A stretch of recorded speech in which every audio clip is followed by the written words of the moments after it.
When we talk about narcissism, the first thing that must be understood is that it rarely presents itself honestly. A narcissist does not walk into the room declaring, "I am manipulative, I am self-absorbed, and I will use you." No.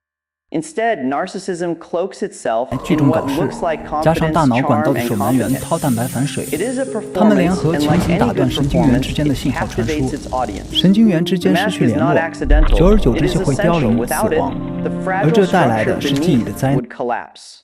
Think about it this way. Every human being, to some extent, wears a social mask. You put on a polite face when you meet someone new. You act composed in a job interview.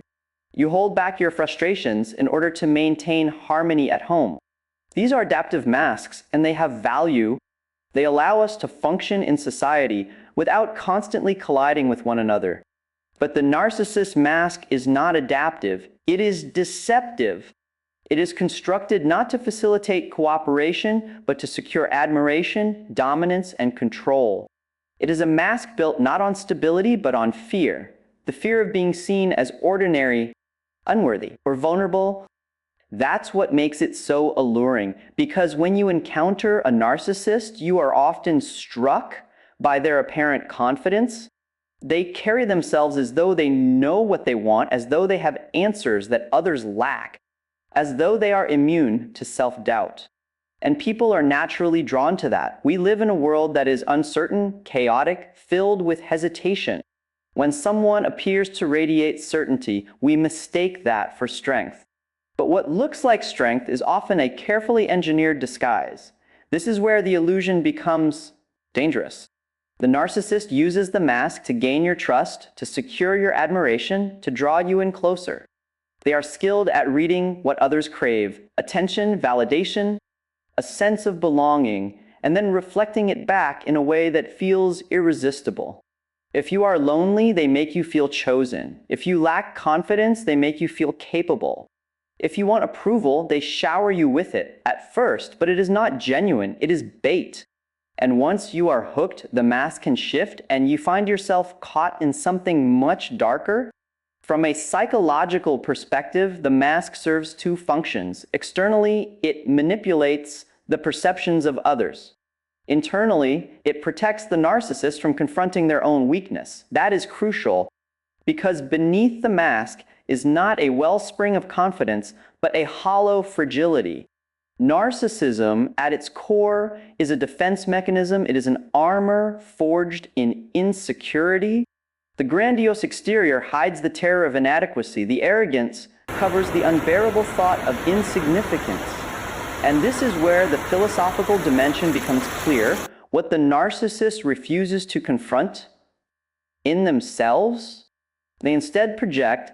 They cannot face the smallness within, so they demand constant affirmation from outside. They cannot bear the truth of their vulnerability, so they construct a fantasy of superiority.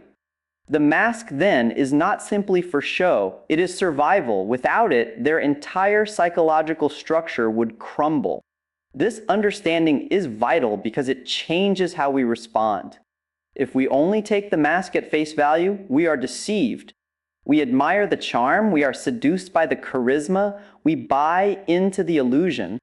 But if we train ourselves to see beneath it, to recognize that charm is often camouflage, we gain the power to resist. It is not about becoming cynical or distrusting everyone you meet.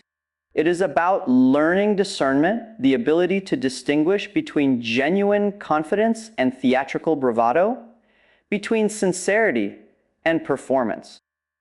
You can think of it as a kind of psychological literacy. Just as literacy allows you to read words on a page rather than being fooled by scribbles, psychological literacy allows you to read patterns of behavior rather than being fooled by appearances. And the moment you begin to recognize the mask for what it is, it loses its grip on you. Because masks can only control those who believe in them. Once you see through the illusion, the power shifts. That's why understanding the mask of narcissism is not simply an academic exercise. It is a practical tool for survival. It means you can protect yourself from being manipulated. It means you can set boundaries when others are trying to exploit your trust. And it means you can avoid confusing arrogance with strength, charm with love, or illusion with truth. The hard part is this. It requires you to confront your own susceptibility, because if the narcissist is skilled at presenting what others crave, then you must ask yourself, what am I craving that makes me vulnerable to this illusion? Am I so desperate for approval that I mistake flattery for care? Am I so insecure that I confuse arrogance with confidence? Am I so lonely that I mistake attention for love? The mask of the narcissist is only half the story. The other half is the hunger within us that makes the mask effective. And so the lesson is not merely to unmask others, but also to unmask ourselves, to see what within us is vulnerable to deception. Only then do we truly gain clarity. Because in the end, the mask of narcissism is powerful only if you believe in it. Once you see it for what it is, a fragile performance, masking an even more fragile self, it ceases to captivate. And when illusion ceases to captivate, truth becomes visible. So remember this. Never mistake the mask for the person. Charm is not character. Illusion is not reality. To see clearly is the first step toward freedom. Once you've recognized the mask, the next step is to understand the machinery behind it. Because narcissism is not random. It isn't a chaotic scatter of behaviors that appear once in a while. It follows a very precise pattern, a cycle of control and manipulation. And if you learn to see that cycle, it becomes predictable, almost mechanical. That recognition is critical because it allows you to anticipate what comes next instead of being blindsided. The cycle often begins with what psychologists call idealization. At this stage, the narcissist showers you with attention, admiration, even adoration. They put you on a pedestal, and it feels intoxicating. If you've ever experienced it, you know the effect. They make you feel like you are the most important person in the world. They reflect your best qualities back to you. They amplify your worth in a way that makes you feel seen in a way you never have before. And for a while, it feels real. It feels like you've found someone who truly understands you. But here's the problem. It isn't about you. It never was. The idealization phase is bait. It's about hooking you into the cycle, about creating dependency. The pedestal they place you on is not stable. It's temporary, and it's designed to collapse because what comes next is devaluation. The shift is subtle at first. A sarcastic comment here, a dismissive remark there. They withdraw the same warmth they once gave so freely. They begin to criticize you, undermine you, make you doubt yourself. And the more you try to regain their approval, the more it slips away. This is not an accident. This is the power of the cycle. The withdrawal of love and validation creates a psychological vacuum. And because you experience such intensity in the beginning, you believe that if you just work harder, if you just fix yourself, if you just try to please them, you can bring it back. That's the trap. It keeps you chasing something that was never real to begin with. The cycle thrives on this dynamic, giving just enough to keep you invested, then pulling back to make you desperate. Psychologists call it intermittent reinforcement, and it is one of the most powerful forms of conditioning known. It's the same principle that makes slot machines addictive. You never know when the next payout will come, so you keep pulling the lever. In the same way, you never know when the narcissist will give you that burst of admiration again, so you keep chasing it. Eventually, this leads to the discard phase, when you are no longer useful to them, or when you begin to resist their control. They will drop you, sometimes coldly and without explanation. And often, that discard is followed by a return, what is known as hoovering. They pull you back in with apologies, with promises of change, with another round of charm. And if you are not aware of the pattern, you will believe it. You will think this time it will be different, but it never is. It is the same cycle again and again. Now, why is it important to understand this? Because when you're inside the cycle, it feels like chaos. You feel confused, unsteady, constantly questioning yourself. But once you see the pattern, it's like watching a magician's trick after you've been shown how it's done. The illusion loses its power. You realize that the shift from idealization to devaluation to discard is not about you failing. It's about them maintaining control. There is a deeper psychological truth here. Cycles like these work because they prey on our deepest fears and needs. The need to be loved, the fear of abandonment, the longing for approval. These are not weaknesses. They are part of being human, but when left unexamined, they become leverage for manipulation. The narcissist exploits what is most sacred, your desire for connection, and turns it into a tool for control. Philosophically, you could even say this reveals something about the human condition. We are creatures who hunger for meaning, for significance in the eyes of others. But when we place all of that significance into the hands of someone who thrives on control, we enslave ourselves to their cycle. Freedom begins not with fighting them, but with seeing the cycle clearly and refusing to play the game. And this refusal is not easy. Because to step out of the cycle often means facing painful truths that what you thought was love was manipulation, that what you thought was admiration was strategy, and that what you thought was stability was illusion. But once you face those truths, you regain power, you break the loop. So the task is this: train yourself to recognize the pattern.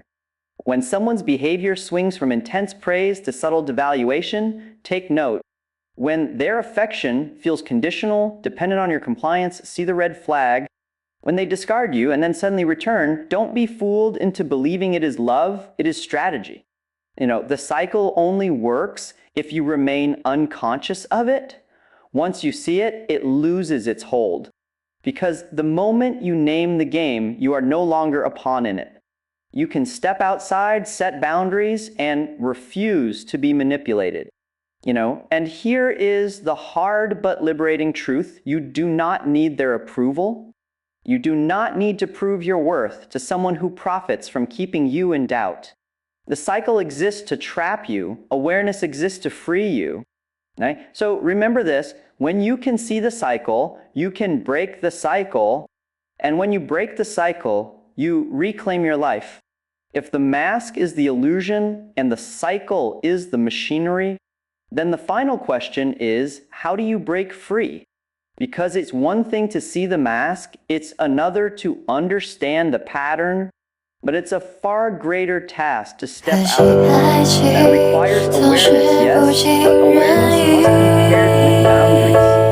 Otherwise, knowledge sits in your mind like unused potential, powerful but unrealized. You see, narcissists are experts at testing limits.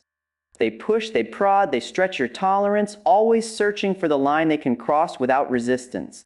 If you have no line, if you have no boundary, then they have endless room to expand their control. And most people don't set boundaries, not because they don't want to, but because they are afraid. Afraid of conflict, afraid of being abandoned, afraid of being labeled selfish, cruel, or unkind.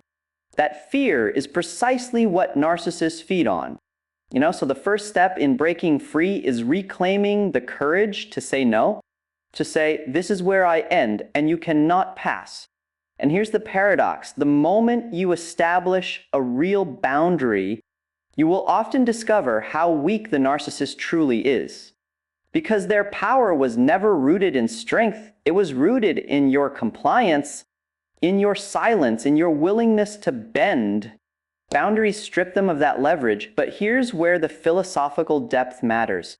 Setting a boundary isn't just about defense, it's about identity. It's about declaring who you are and what you stand for.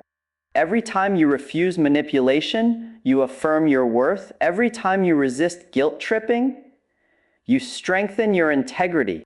The act of setting boundaries is the act of becoming whole. Think of it this way. The narcissist thrives on keeping you fragmented, uncertain, divided against yourself. They want you confused, doubting, apologizing for things you shouldn't apologize for. Boundaries unify you.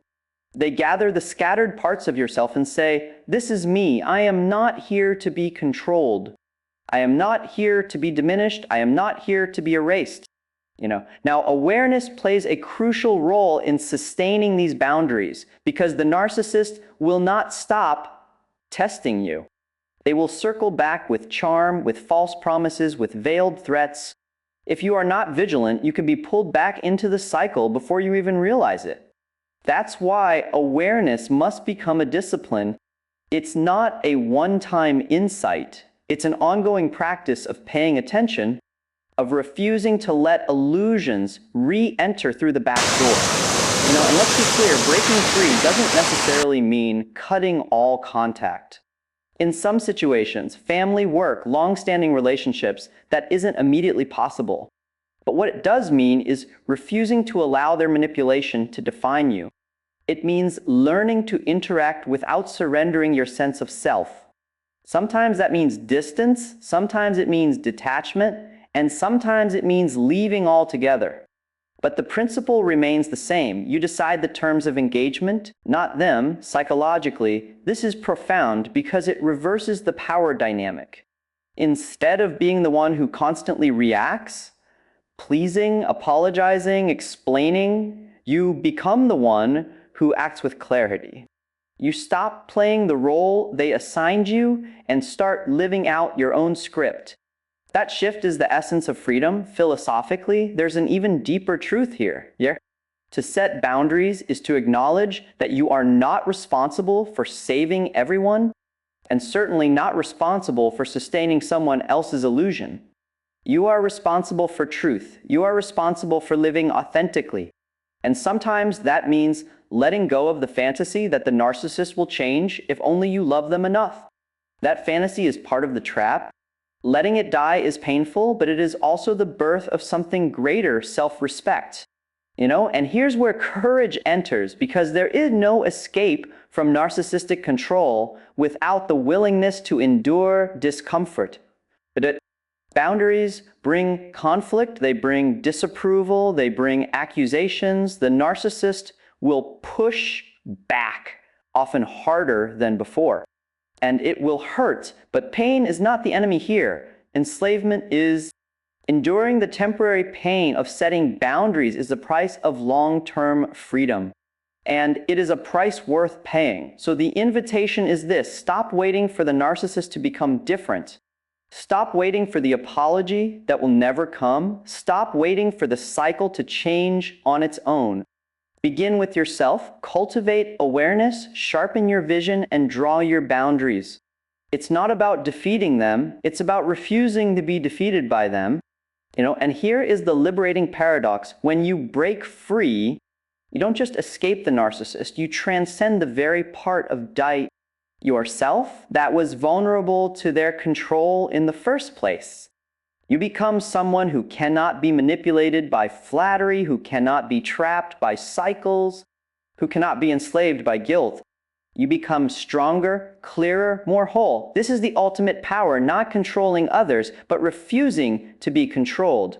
Not winning the narcissist game, but walking away from the board entirely. That's what freedom looks like. So remember this: awareness is the light, boundaries are the wall, and together they build a fortress around your dignity. No narcissist, no manipulator, no mask of illusion can penetrate a soul that knows its worth.